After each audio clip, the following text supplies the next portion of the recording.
let's do some computational examples, algebraically computing inverses of functions. So this slide outlines how to find f inverse if you have a one-to-one function. So the first step is that you want to take your y is equal to function x, solve it for x.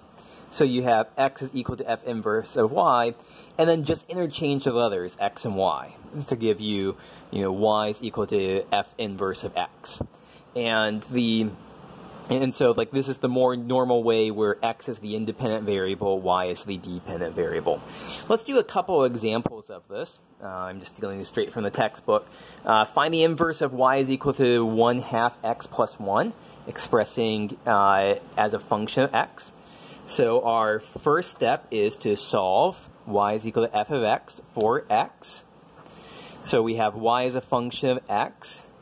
If we rearrange, so I'm just going to recopy y is equal to 1/2 x plus 1. We want to get x by itself. Y minus 1 is equal to 1/2 x. And 2, multiply both sides by 2.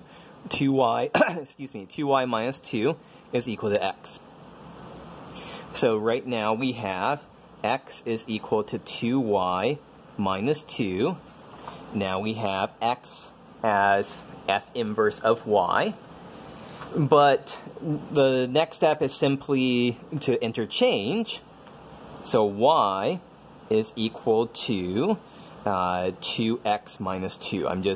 Where there's an x, I'm putting a y. Where there's a y, I'm putting an x. Y is equal to 2x minus 2.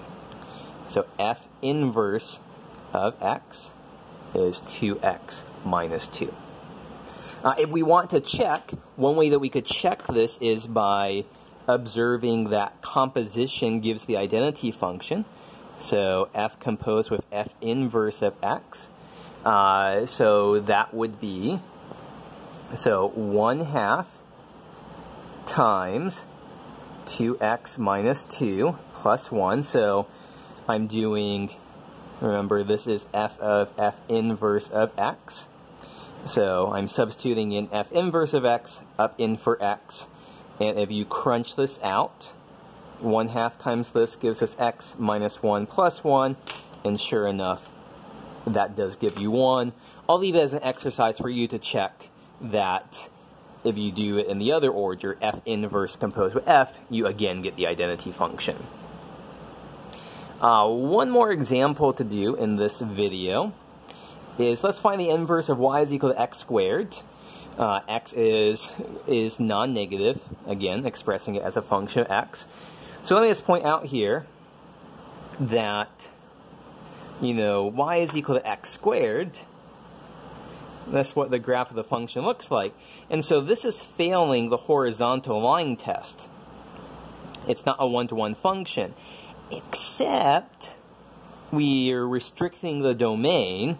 So we're not looking over here. We're only looking for x is greater than or equal to 0. And now it will pass the horizontal line test. So if we have y is equal to x squared, go back to this sheet here. We need to solve this for x. And we do that by taking the square root of both sides. And the square root of x squared is going to be x. The square root of x squared is usually the absolute value of x, except that we're assuming x is non-negative. That's why we have this assumption in here in the first place. So we have x is equal to square root y, and our final step is to interchange y is equal to square root x. And so these are inverse functions of each other. Y is x squared and y is equal to square root x. I'll just point out that if you graph these functions, you can also see this kind of graphically. So this is what y is equal to x squared looks like. This would be what y is equal to square root x looks like.